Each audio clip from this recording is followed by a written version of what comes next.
¿En qué momento la Navidad se convirtió en un espectáculo vacío? ¿Por qué confundimos el amor con el precio de un regalo? ¿Cuántos compromisos aceptas en estas fechas solo por obligación? ¿Por qué en enero estás más endeudado y más cansado en lugar de estar más ilusionado? ¿En qué momento normalizamos terminar el año sin energía, sin foco y sin claridad? ¿Y si todo este ruido no fuera una casualidad? ¿Y si la Navidad moderna fuera un sistema perfectamente diseñado para mantenerte distraído, agotado y roto, justo antes de empezar un año nuevo? Este libro existe para responder esas preguntas sin maquillaje y sin nostalgia barata. Aquí no se trata de odiar la Navidad ni de atacar las tradiciones. Se trata de entender que se ha deformado porque te afecta más de lo que crees y cómo puedes utilizar estas fechas a tu favor en lugar de salir de ellas peor de lo que entraste. Al terminar este libro vas a tener claridad para tomar mejores decisiones, recuperar tu energía mental, cerrar el año con intención y empezar el siguiente con dirección, y no por inercia.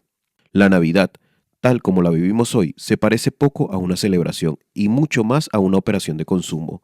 Todo está pensado para acelerar y no para reflexionar, para gastar y no para cerrar, para llenar el calendario y no para vaciar la cabeza. Se nos vende como un momento de unión, pero muchas veces se vive como una cadena de compromisos forzados. Se presenta como una época de abundancia, pero termina dejando cuentas pendientes. Se habla de paz, pero se multiplica el ruido.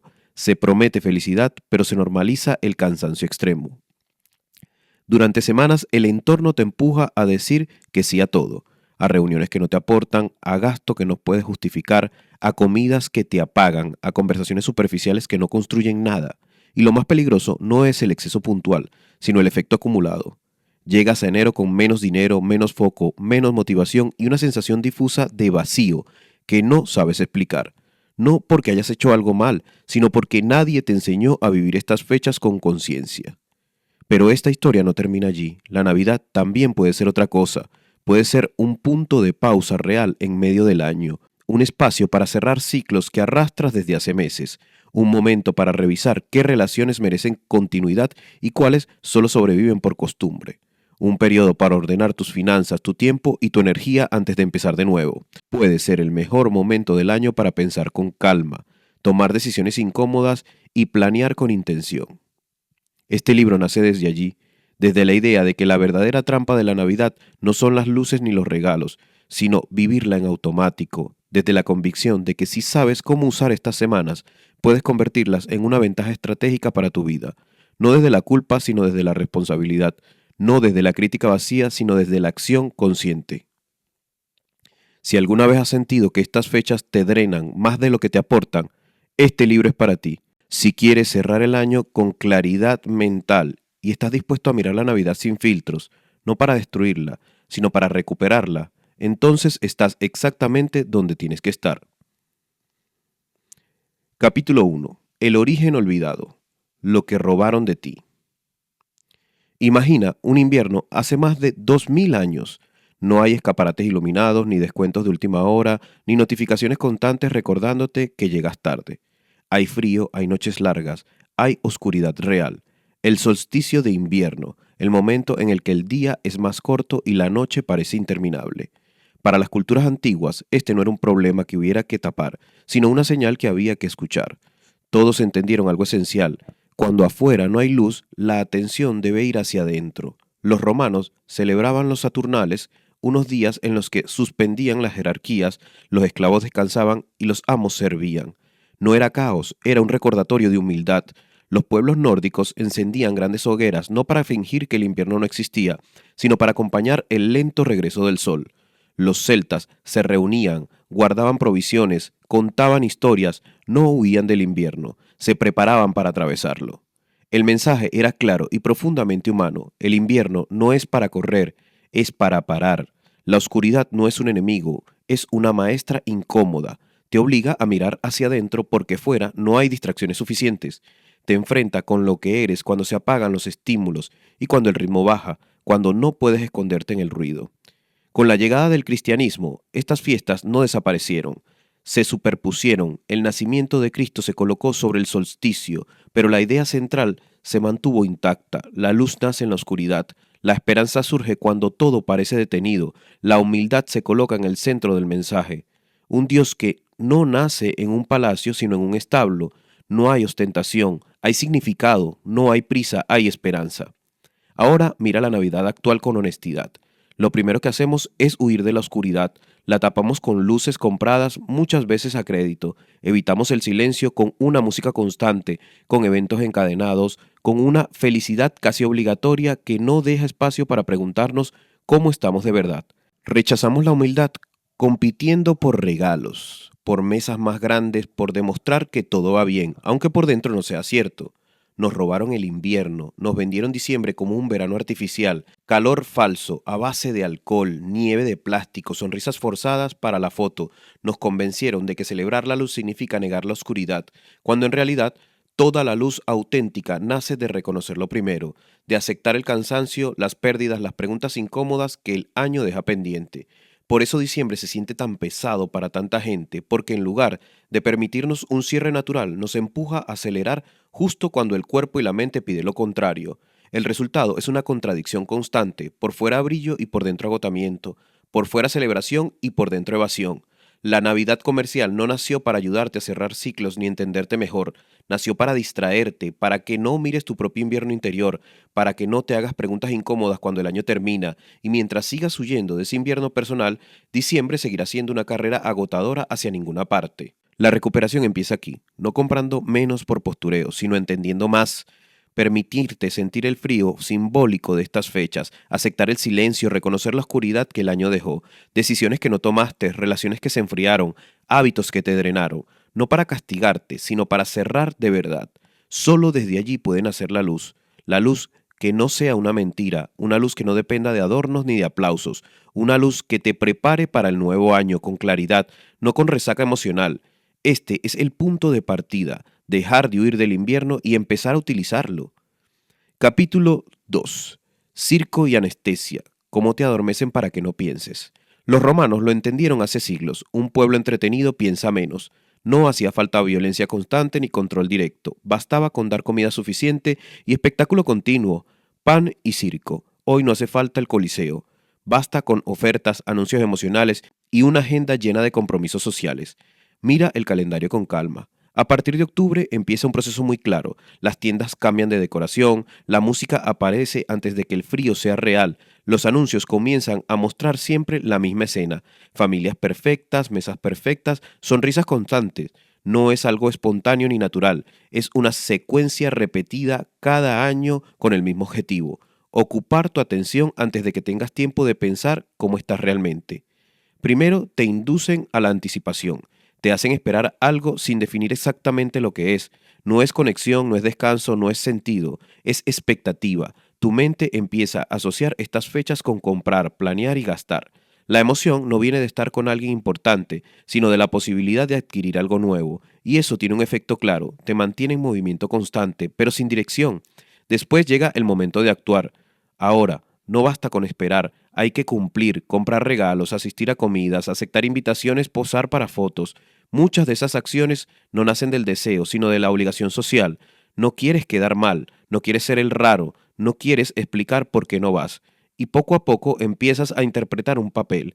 Haces lo que se espera de ti, aunque por dentro no estés conectado con nada de eso. A medida que se acerca el final del año, la presión aumenta. Se supone que deberías sentir algo especial, alegría, ilusión, gratitud, pero las emociones no aparecen porque alguien más las programe. Cuando no llegan de forma natural, intentas forzarla. Comes más de lo necesario, bebes más de lo habitual, gastas más de lo que habías planeado, no porque te apetezca realmente, sino porque buscas apagar una sensación incómoda, la de no estar sintiendo lo que deberías sentir. Y después, cuando todo pasa, llega el silencio real, no el silencio bonito de los anuncios, sino el que aparece cuando se guardan las luces y se vuelve a la rutina. Queda la cuenta bancaria vacía, el cansancio físico, el exceso acumulado. Quedan conversaciones que no se tuvieron, decisiones que se pospusieron, promesas que se hicieron sin intención real de cumplirlas. Y aparece una pregunta sencilla pero difícil de esquivar. ¿Esto me aportó algo de verdad? El mecanismo es muy eficaz. Primero crea una sensación de vacío o insatisfacción difusa, luego ofrece distracciones para taparla. Como esas distracciones no resuelven nada en el fondo, el vacío vuelve, pero ahora acompañado de cansancio y deudas. Así quedas menos lúcido, menos crítico, más dispuesto y a repetir el ciclo el año siguiente. Sin embargo, casi siempre hay un momento en el que algo no encaja. Puede ser envolviendo un regalo más sin saber el por qué, puede ser brindando con alguien con quien no tienes una relación real, puede ser mirando una mesa llena y sintiendo más agotamiento que gratitud. Es tu mente recuperando claridad por unos segundos. No es un momento cómodo, de hecho, suele generar incomodidad inmediata. Por eso, el sistema te ofrece soluciones rápidas, otra bebida, otra compra, otra distracción. Todo para que no te quedes demasiado tiempo pensando, porque pensar es peligroso para cualquier estructura que vive de la inercia. El problema nunca fue que no compraras lo suficiente o que no pusieras suficiente entusiasmo. El problema es vivir estas fechas sin conciencia, repitiendo actos que no eliges de verdad. El circo necesita que sigas creyendo que te falta algo externo, cuando en realidad lo que te falta es espacio para pensar con calma. Tu tarea este diciembre no es revelarte ni aislarte, es algo más simple y más difícil. Dejar de anestesiarte, estar presente, observar qué haces por elección y qué haces por presión. Porque en el momento en que empiezas a pensar, el circo pierde poder, y cuando recuperas tu atención, recuperas algo mucho más valioso que cualquier regalo, la claridad. Capítulo 3. La industria de la felicidad falsa, regalos, apariencias y amor condicional. Hablemos del regalo, no desde la ilusión, sino desde la realidad. Ese objeto que se compra, se envuelve, se entrega, se agradece y muchas veces se olvida. Un objeto que cambia de estantería, que genera una emoción breve y que a la mayoría de los casos termina perdiendo el valor mucho antes de lo que costó. La pregunta importante no es qué regalamos, sino cuándo el regalo deja de ser un gesto libre y pasó a convertirse en una obligación social. Porque en algún punto, sin darnos cuenta, el regalo dejó de expresar afecto y empezó a medirlo. El amor empezó a traducirse en precio. Hoy, en muchas relaciones, el gasto funciona como sustituto del vínculo. Si el regalo es caro, se interpreta como que hay amor. Si es barato, aparece la decepción. Aunque nadie lo diga en voz alta, no importa lo que hiciste durante el año, el apoyo que diste, el tiempo que estuviste presente. En diciembre, todo eso se pone en pausa y se evalúa una sola cosa: ¿cuánto gastaste? Esto genera una forma muy concreta de amor condicional. No se dice abiertamente, pero se siente. Si me quisieras más, habrías hecho un esfuerzo mayor. El afecto se vuelve una comparación silenciosa entre tickets de compra. Y en ese juego nadie gana, porque siempre hay expectativas que no se cumplen del todo. También está el regalo como compensación. Personas que no se ven en meses, pero intercambian objetos caros para calmar la culpa. Padres que no han estado disponibles emocionalmente y tratan de compensarlo con tecnologías o juguetes. Parejas que no se escuchan durante el año, pero en la Navidad intentan arreglarlo con algo material. Amigos que no se llaman, pero se entregan algo, porque toca. El problema no es el objeto en sí, sino lo que intenta tapar. El regalo se convierte en una forma rápida de no mirar lo que falta. Tiempo no compartido, conversaciones pendientes, presencia que nunca llegó. Es más fácil comprar algo que sentarse a hablar con honestidad. A esto se le suma otra dinámica silenciosa. Cada relación parece tener un presupuesto asignado. Padres, hermanos, parejas, amigos. Todos entran en una especie de contabilidad emocional. Si gastas menos de lo esperado, parece que debes algo. Si gastas más, el otro se siente incómodo, como si algo tuviera que devolver el gesto. El afecto se vuelve una transacción continua. Pero el impacto más profundo no se da en los adultos, sino en los niños. Aprenden desde muy temprano que la felicidad llega en una caja, que el buen comportamiento se recompensa con objetos, que el amor se recibe en forma de cosas. Sin querer, les enseñas que la abundancia viene desde afuera y que querer es esperar. Y esto no es un juicio moral, es una observación, porque lo que se aprende en la infancia se normaliza en la adultez. Personas, más que tarde, confunden amor con atención comprada, con gestos materiales, con demostraciones externas constantes. Por eso, vale la pena detenerse y replantearse algo muy simple. En lugar de preguntarte qué regalar, pregúntate qué necesita esa persona para sentirse realmente vista. No como idea abstracta, sino como forma concreta. Tal vez necesita tiempo, tal vez necesita una conversación pendiente, tal vez necesita sentir que importa más allá de un día marcado en el calendario. A veces el gesto más honesto es decir, este año no voy a comprar nada, pero quiero pasar tiempo contigo, sin móviles, sin prisas, sin distracciones, o decidir que ese dinero tenga un uso que represente valores compartidos, o algo todavía más sencillo, estar presente de verdad. Los objetos se desgastan, pierden utilidad, se rompen, se olvidan, y el tiempo compartido no, la atención real no. Eso no ocupa espacio físico, pero deja huella, no genera deuda ni comparación, genera recuerdo. Este capítulo no propone eliminar los regalos, sino devolverles su lugar, que no sean sustituidos por el afecto, sino la consecuencia de él, porque cuando el amor no depende del precio, el gesto recupera su sentido, y la Navidad deja de ser una demostración para otros y vuelve a ser una expresión que se vive de verdad. Capítulo 4. Manipulación emocional, cómo usan tus heridas para venderte. Los anuncios navideños no están diseñados para informarte, están diseñados para tocarte. No hablan de productos, hablan de emociones. Y casi siempre empiezan en el mismo lugar, una herida que todos reconocemos. Soledad, nostalgia, familias rotas, la sensación de que antes todo era mejor. No es casualidad, es estrategia. Primero te muestran una escena que despierta una carencia real. Una mesa incompleta, un abrazo que llega tarde, un recuerdo idealizado del pasado. Algo que te hace pensar, aunque sea por un segundo, que te falta algo importante. Y justo cuando esa sensación aparece llega la solución, no en forma de conversación ni de tiempo, ni de cambio real, llega en forma de un objeto, una bebida que promete unión, un perfume que promete amor, un coche que promete respeto y estatus. Después aparece la prisa, pocos días, últimas unidades, edición especial. No te dejan tiempo para pensar si eso tiene sentido para ti, porque si piensas con calma, el truco se rompe. Todo está calculado para que actúes desde la emoción y no desde la claridad. Esto funciona porque se apoya en algo legítimo. Todos queremos sentirnos conectados, todos queremos pertenecer, todos buscamos significado, especialmente cuando el año termina. El problema no es esa necesidad, el problema es que se secuestra y se redirige hacia el consumo, como si comprar fuera una forma válida de sanar. Lo que nunca muestran es lo que viene después. No muestran el día siguiente, no muestran la discusión familiar cuando el alcohol ya hizo efecto, no muestran a la persona que se siente todavía más sola después de pasar horas viendo familias perfectas en una pantalla, no muestran este momento silencioso cuando se abre el último regalo y aparece una sensación incómoda. Esto no era. Eso que falta no estuvo nunca en una tienda, no se podía envolver, no se podía pagar y sin embargo es lo único que de verdad pesa en estas fechas, conversaciones que se han evitado durante años, perdón que no se ha dado ni recibido, duelo por personas que ya no están y que nadie se atrevió a nombrarlas en la mesa, proyectos personales aplazados una y otra vez, verdades incómodas sobre relaciones que no funcionan pero que se mantienen por costumbre. La Navidad comercial te empuja a mirar hacia otro lado, te dice que no te detengas, que no pienses, que sigas consumiendo estímulos, te ofrece alivio momentáneo para un malestar que lleva tiempo, pero ese tipo de alivio siempre dura poco y cuanto más se repite, más profundo se vuelve el vacío. Hay una diferencia importante entre distracción y solución. La distracción calma por unas horas, la solución incomoda pero libera. El dolor que se arrastra durante años no desaparece porque lo tapes unos días. Desaparece cuando les prestas atención de verdad, cuando decides hacerte cargo aunque no sea agradable. Este diciembre, cada vez que algo te remueva por dentro, vale la pena parar un segundo, no para juzgarte, sino para observar, preguntarte qué emoción se activó, qué recuerdo apareció, qué necesidad real está pidiendo espacio, no para comprar algo, sino para hacer algo distinto, porque la manipulación más profunda no es venderte algo que no necesitas, es convencerte de que lo que necesitas se puede comprar.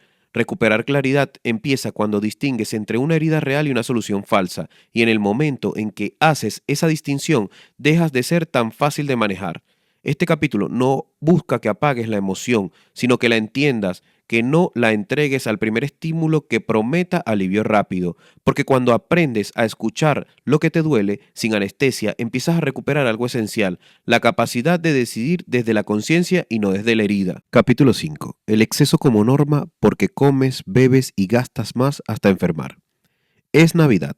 Se ha convertido en una excusa socialmente aceptada para abandonar cualquier forma de autocuidado. Basta con pronunciar esas dos palabras para justificar comportamientos que en cualquier momento del año reconocerías como dañinos. Comer sin medida, beber sin freno, gastar sin pensar, llenar cada día de compromisos hasta quedar agotado. Todo queda perdonado, bajo la etiqueta de celebración. La pregunta es incómoda pero sencilla. ¿Estás celebrando o estás escapando de tu realidad? Porque una cosa es disfrutar y otra muy distinta es perder el control. En Navidad no solo se come más, se come hasta el malestar, hasta sentir pesadez, culpa o incluso dolor físico. La comida deja de ser un disfrute y se convierte en una anestesia emocional. Se utiliza para tapar silencios, incomodidades, tristezas que no se quieren nombrar. Se confunde abundancia con exceso, cuando en realidad la abundancia real es tener lo necesario y poder disfrutarlo sin culpa ni daño. Con el alcohol ocurre algo parecido o peor. Brindar es un gesto simbólico, pero en muchas mesas el brindis es solo el inicio de una forma de evasión. El alcohol se usa para soportar conversaciones que no apetecen, para relajarse en ambientes tensos, para fingir alegría cuando no se siente, para escapar de la realidad. Y no se bebe solo un día, se bebe por semanas. Y se bebe no para celebrar, sino para no sentir, y eso siempre tiene un precio que llega después cuando el ruido se apaga.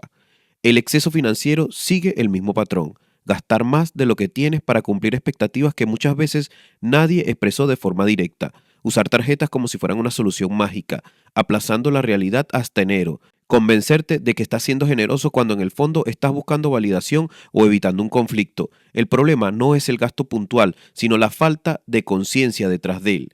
También está el exceso social. Aceptar todas las invitaciones por miedo a quedar mal, llenar la agenda de cenas, comidas y eventos aunque el cuerpo y la mente pidan descanso, decir que sí cuando en realidad necesitas silencio, y al final del mes darte cuenta de que no tuviste ni un solo momento para estar contigo, para estar con tu familia, pensar con calma o simplemente no hacer nada. Detrás de cada exceso suele haber un miedo. Miedo a decir que no, miedo a decepcionar, miedo a quedarte solo con tus pensamientos, miedo a no encajar en la imagen de lo que se supone que debe ser la Navidad, miedo a ese vacío que aparece cuando no hay estímulos constantes. La paradoja es clara. Cuanto más excesivo es el comportamiento, más vacío suele ser el resultado. El cansancio en enero no es solo físico, es mental, emocional, es la sensación de haber gastado energía, dinero y atención sin saber muy bien para qué, de haber intercambiado calma por distracción. Por eso, este capítulo no propone prohibiciones ni sacrificios extremos, propone algo mucho más simple y mucho más difícil: recuperar el sentido de lo suficiente, comer hasta estar bien, no hasta perder el control, beber para acompañar un momento, un trago, una copa, no para olvidarte de él, gastar para expresar afecto, no para comprar aprobación, quedarte con las personas con quien quieres de verdad y no porque te toca o por compromiso. Cuando sientas la presión de ir más allá, de exagerar, de sumarte a la dinámica del exceso, vale la pena parar un segundo y hacerte una pregunta honesta, no para juzgarte, sino para entenderte. ¿De qué estás huyendo? ¿A qué le tienes miedo? ¿Qué estás intentando tapar con más comida, más alcohol, más compras o simplemente más ruido? La celebración auténtica no necesita exageración, no necesita terminar con resaca ni con arrepentimiento, necesita presencia, necesita elección consciente, necesita límites claros, porque cuando recuperas la capacidad de decir esto es suficiente, recuperas algo mucho más importante que cualquier exceso: tu energía y tu claridad. Capítulo 6. Enero. La resaca económica y emocional que nadie te advierte. Enero llega sin avisar, y aunque todos sabemos que va a llegar, se apagan las luces, se guardan los adornos y el ruido desaparece. Lo que queda no es una sensación abstracta, es algo muy concreto: una cuenta que pagar, un cuerpo cansado, una mente saturada, una realidad que ya no se puede posponer. Lo primero que aparece es el balance económico. Gastos de diciembre parecían justificados y en enero resultan difíciles de explicar. Pagos aplazados, tarjetas al límite, la sensación incómoda de haber trabajado semanas enteras solo para sostener unos pocos días de consumo. No es solo dinero lo que falta, es la pérdida del control, la certeza de que decidiste rápido y ahora estás pagando despacio. Después llega el balance emocional. Conversaciones tensas que quedaron abiertas, discusiones que se evitaron durante las fiestas y reaparecen con más fuerza cuando todo termina, promesas hechas con entusiasmo y abandonadas antes de acabar el mes, frases repetidas cada año que ya no convencen ni al que las dice.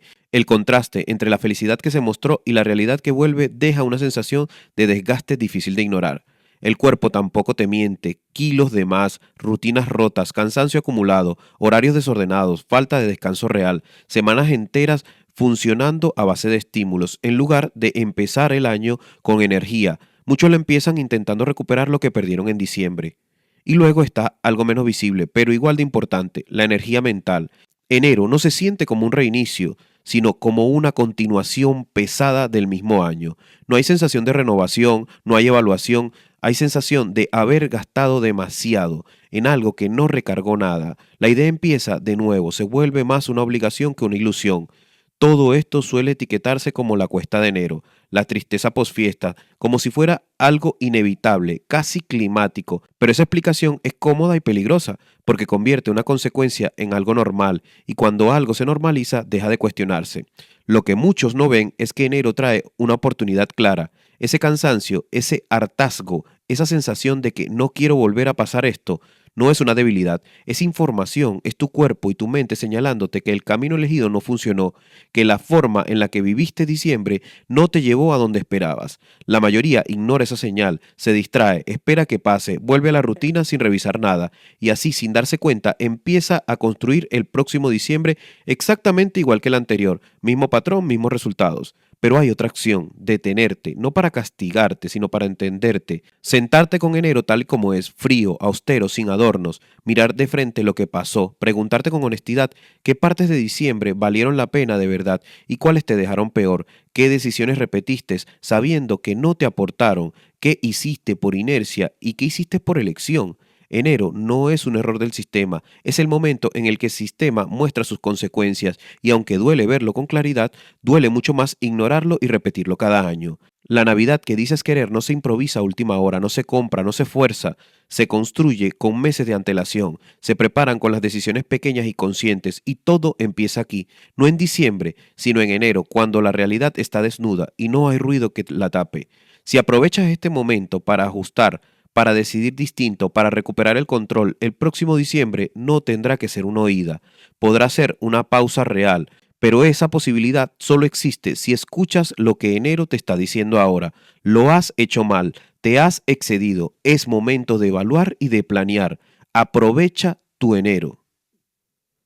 Capítulo 7. Lo que realmente importa, el núcleo irreductible. Después de desmontar el consumo, las obligaciones, los excesos y las apariencias, queda una pregunta simple y difícil de esquivar. Cuando todo eso desaparece, ¿qué queda? No como una idea bonita, sino como una realidad concreta. ¿Qué es la Navidad cuando le quitas todo lo que se le fue pegando con los años? Imagina por un momento que en diciembre las tiendas cierran.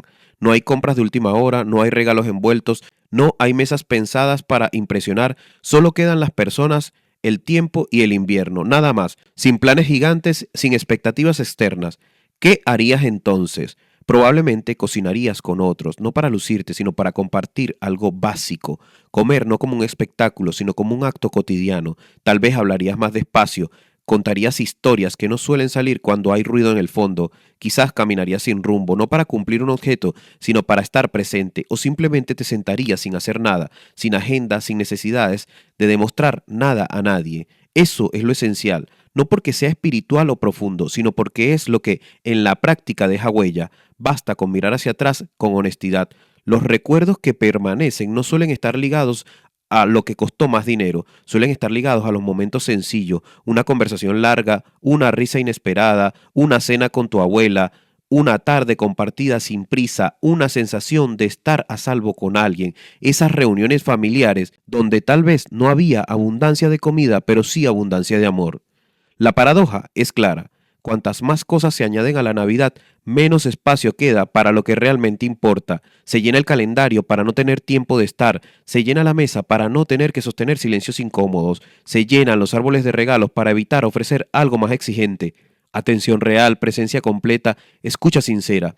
Lo esencial no es complejo ni abundante, tiene que ver con estar, no con tener, con hablar, no con consumir, tiene que ver con conectar y no con celebrar por inercia, con ser auténtico y no con representar un papel, con dar tiempo, energía y honestidad y no con acumular gestos materiales. El mayor obstáculo para volver a eso no es el sistema, es el miedo. Miedo al defraudar, miedo al que piensen que no te importa, miedo a no cumplir con lo que se espera de ti en estas fechas, miedo a salirte del guión. Pero aquí hay una verdad incómoda y liberadora al mismo tiempo. Las personas que realmente te quieren no te miden por lo que gastas, sino por cómo estás. Y las que solo valoran tu desempeño navideño quizás no deberían ocupar tanto espacio en tu tiempo ni en tu energía. Ser coherente tiene un precio, no todo el mundo lo entiende, pero también tiene un beneficio claro: paz, tranquilidad, la tranquilidad de no vivir para cumplir expectativas ajenas, la libertad de ofrecer lo que de verdad tienes para dar. Este año, en lugar de intentar ser la mejor versión navideña de ti mismo, prueba ser tu mejor versión, la más honesta, estar presente sin distracciones, escuchar sin mirar el reloj, decir lo que sientes sin adornos, compartir tiempo sin convertirlo en un evento, simplemente no dar objetos materiales y dar presencia. porque cuando termina, lo que queda no son las compras ni las fiestas, queda cómo te sientes, queda si estuviste conectado o solo ocupado, queda si fuiste tú o interpretaste un papel más, y cuando llegue tu último diciembre no recordarás cuánto gastaste ni cuántos compromisos cumpliste, recordarás si estuviste de verdad donde importaba estar, con tu familia, con la gente que te quiere. Capítulo 8. Rituales conscientes. Cómo transformar diciembre en un mes sagrado. Imagina un diciembre distinto, no un mes sin celebración, sino un mes con celebraciones que tengan sentido, no un mes sin rituales, sino uno en el que cada gesto tenga una intención clara, un diciembre que no te deje agotado, sino ordenado por dentro. Un ritual no es una costumbre vacía ni una tradición repetida por inercia. Un ritual es un acto consciente que marca un cambio. Sirve para cerrar una etapa y abrir otra. Durante siglos, diciembre fue eso, un punto de transición entre lo que termina y lo que comienza. El problema no es que tengamos rituales, sino que los hemos vaciado de significado y los hemos llenado de tareas y objetos.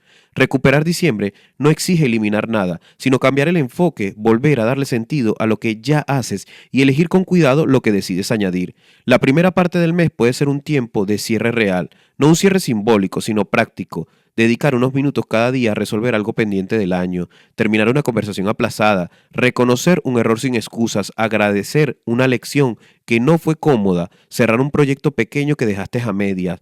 No todo se puede resolver, pero todo se puede mirar de frente. El año nuevo no empieza limpio si el anterior se queda abierto. A medida que avanza el mes, el foco puede moverse hacia la limpieza, y no solo del espacio físico, sino del emocional. Ordena tu casa es útil, pero ordenar tus relaciones lo es aún más. Escribir lo que nunca dijiste, aunque nadie más lo lea. Hacer las paces contigo por decisiones que tomaste, con la información que tenías en ese momento. Soltar culpa innecesaria. El orden externo ayuda, pero el interno libera. Cuando llega la noche previa a la celebración principal, vale la pena hacer algo poco habitual. Parar, de verdad, un rato sin estímulos, sin teléfono, sin música, sin conversaciones. No para meditar de una forma especial, sino para estar contigo y con el año que termina. Repasar lo que funcionó y lo que no. Agradecer sin exagerar. Reconocer sin castigarte. Ese momento de quietud vale más que cualquier preparación apresurada. El día central de la celebración puede vivirse desde otro lugar, no desde la expectativa, sino desde la presencia. Estar donde estás, escuchar sin pensar en lo siguiente, mirar a las personas con las que compartes el día como si no fueran parte del decorado, sino el centro. Un solo día vivido con atención real descansa más que semanas de distracción constante. Y cuando el año está a punto de terminar, antes del ruido final, conviene sembrar algo, no una lista interminable de objetivos, sino direcciones claras, pensar en qué hábito quieres cuidar, en qué relación quieres tratar con más respeto, qué proyecto merece un primer paso, escribirlo no como una promesa grandiosa, sino como un recordatorio honesto, algo que puedas revisar con calma a lo largo del año. Nada de esto requiere dinero, no necesitas aplausos ni validación externa, no depende de que otros participen, funciona porque te implica a ti, porque mientras haces estos gestos, algo se ordena, y no por magia, sino por pura atención. La transformación real no ocurre cuando recibes algo, sino cuando participas de forma consciente en lo que estás viviendo. Diciembre puede seguir teniendo luces, comidas y encuentros. La diferencia está en si los usas para escapar o para cerrar, para distraerte o para prepararte. La Navidad no tiene por qué ser un paréntesis vacío. Puede ser un proceso completo, un cierre digno, un inicio claro. Y cuando vives diciembre así, no necesitas buscar magia en lo externo. La encuentras en la forma en la que sales de él. Más ligero, más consciente, más preparado para lo que viene. Capítulo 9. Diciembre productivo. Cuando todo se detiene, tú avanzas.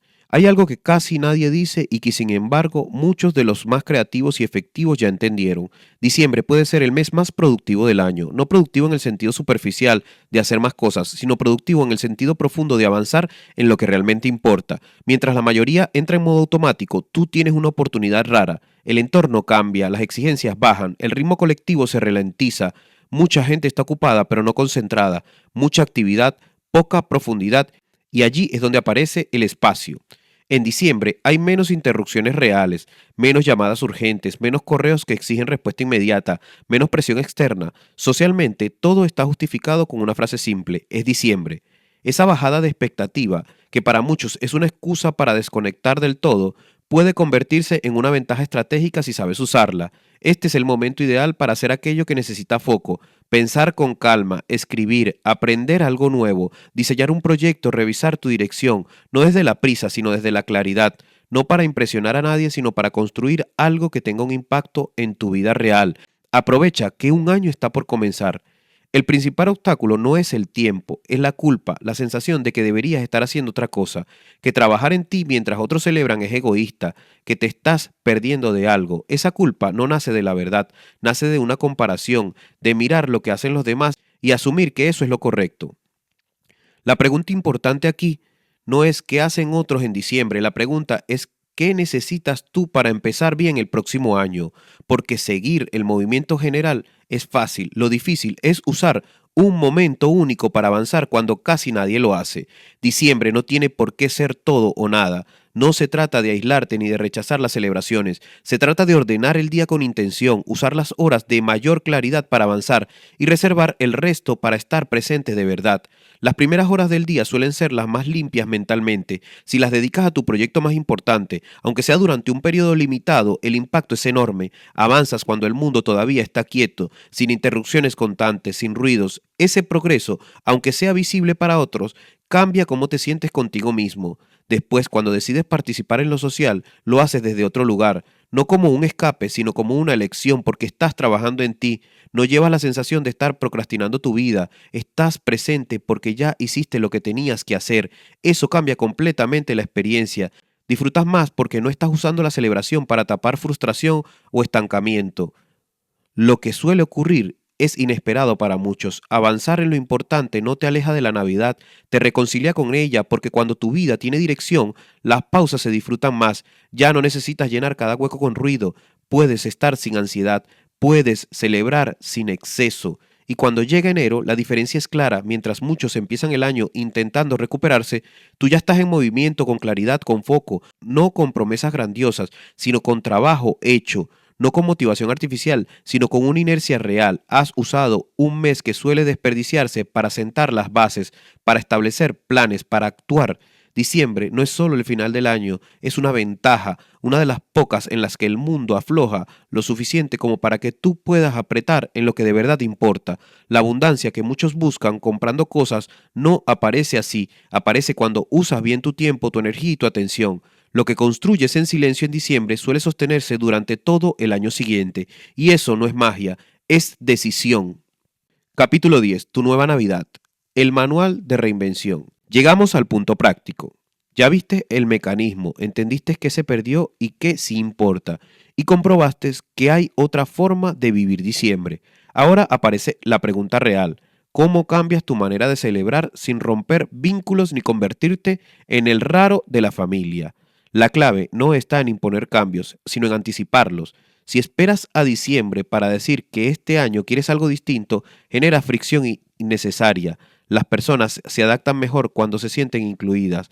Por eso, el primer paso ocurre antes en noviembre, cuando todavía hay margen para hablar con calma. No hace falta dar discursos ni justificarte en exceso. Basta con decir algo sencillo y honesto, que este año quieres una Navidad más tranquila, que valoras el tiempo compartido, que te apetece simplificar. La mayoría no necesita entenderlo del todo, solo saber que no es un rechazo hacia ellos. Después vienen las reglas. No para otros, sino para ti. Cambiar tu Navidad empieza por ponerte límites, reducir conscientemente lo que te desborda, menos gastos, menos compromisos, menos excesos. No porque esté mal celebrar, sino porque cuando todo se multiplica se diluye. Elegir a qué decir que sí y a qué decir que no, no te vuelve egoísta, te vuelve responsable. Y una vez eliges estar en un sitio, estar de verdad, sin el teléfono como un refugio, sin la cabeza en el siguiente plan. Los regalos también cambian de lugar cuando los miras así. Dejan de ser una obligación para convertirse en un gesto con sentido. A veces será algo material, a veces no. Lo importante es que no sea automático, que represente algo real entre tú y esa persona. Los rituales no necesitan ser muchos ni complicados. No se trata de convertir diciembre en un programa rígido, sino de elegir un par de gestos que te ayuden a cerrar y empezar. Algo que puedas sostener sin esfuerzo, algo que al repetirlo te recuerde por qué decidiste vivir estas fechas de otra manera. Habrá resistencia, es normal. Cambiar de hábitos colectivos siempre incomoda a alguien. Aparecen frases conocidas, comparaciones con otros años, intentos de devolverte al molde. No hace falta estar en conflicto, basta con responder desde el respeto y la firmeza. No estás atacando a nadie, estás probando algo para ti y eso no requiere permiso de nadie. También es importante aceptar que la primera vez no saldrá perfecta. Habrá momentos en los que vuelvas a los viejos patrones, días en los que te excedas, compromisos que aceptes por inercia. Eso no te invalida, no invalida nada. No estás buscando una Navidad ideal, estás marcando una dirección y cada elección consciente, aunque sea pequeña, cuenta. El resultado no será una Navidad mejor según los estándares habituales, no será una más llamativa ni más intensa, será una Navidad tuya, será tuya, con espacios de silencio que no incomodan, con risas que no se forzan, con encuentros que no se sienten como una obligación y sobre todo con un enero distinto y con un enero donde no tengas que recuperarte de ti mismo. Porque este proceso no va solo de diciembre, va de algo más profundo, recuperar tu autonomía emocional, decidir cómo vives los momentos importantes, dejar de repetir guiones ajenos sin preguntarte si te representan. La Navidad comercial te da instrucciones, te dice cómo sentir, cuándo gastar y qué hacer. Tu nueva Navidad empieza con una pregunta mucho más honesta: ¿cómo quieres vivir tu vida y cuándo realmente importa? Y una vez te haces esa pregunta, ya no hay vuelta atrás. En conclusión, crear en lugar de consumir. Si has llegado hasta aquí, ya no puedes decir que no lo sabías. Has visto el mecanismo, has entendido por qué diciembre te drena en lugar de renovarte. Y si sobre todo has descubierto que no es inevitable. La Navidad no es el problema es vivirla sin conciencia, sin elección y sin dirección. Este libro no se escribió para que celebres menos, sino para que vivas más y mejor, no para que rechaces las tradiciones, sino para que dejes de repetirlas en automático, no para que te aísles, sino para que te conectes de verdad, porque crecer no siempre significa hacer más cosas, muchas veces significa hacer menos, pero con más intención. Estamos en este mundo para crear relaciones honestas, crear hábitos que nos fortalezcan, crear proyectos que te den sentido, crear una vida que no necesite anestesia constante para soportarla. Y diciembre, bien utilizado, puede ser uno de los momentos más reflexivos y poderosos para este año. No porque sea mágico, sino porque te obliga a parar, a mirar dentro de ti, a cerrar y elegir cómo empiezas el año. La productividad real no es llenar la agenda, es usar tu energía en lo que construye. No es consumir estímulos, es generar dirección. No es llegar a enero agotado con promesas vacías, es llegar con bases sólidas, con decisiones ya tomadas, con claridad. Quizás no cambiaste todo este año, no hace falta. Basta con que cambies algo, un límite que antes no ponías, un gasto que ahora eliges no hacer, un momento de silencio que te permites, un proyecto que decides darle espacio cuando otros se distraen. Esas decisiones pequeñas sostenidas son las que crean una vida distinta. La Navidad puede seguir teniendo luces, encuentros y celebración. La diferencia es desde dónde lo vives. Si lo haces para escapar, terminarás vacío. Si lo haces para cerrar y crear, saldrás fortalecido. Esa es la elección real que tienes delante. No necesitas que nadie valide tu forma de vivir estas fechas. Necesitas coherencia contigo, porque al final lo único que te llevas de cada año no es lo que compraste ni lo que aparentaste, es en quién te estás convirtiendo. Que este diciembre no sea otro paréntesis sin sentido, que sea un punto de inflexión, un mes en el que mientras muchos se pierden en el ruido, tú eliges reflexionar y construir, porque crecer no es consumir más vida, es crearla conscientemente. Y una vez más, gracias por llegar hasta aquí. Gracias por formar parte de esta gran biblioteca que estamos construyendo. Y si aún no te has suscrito, suscríbete para que no te pierdas los próximos libros que están por venir. Nos vemos en otro audiolibro. Gracias.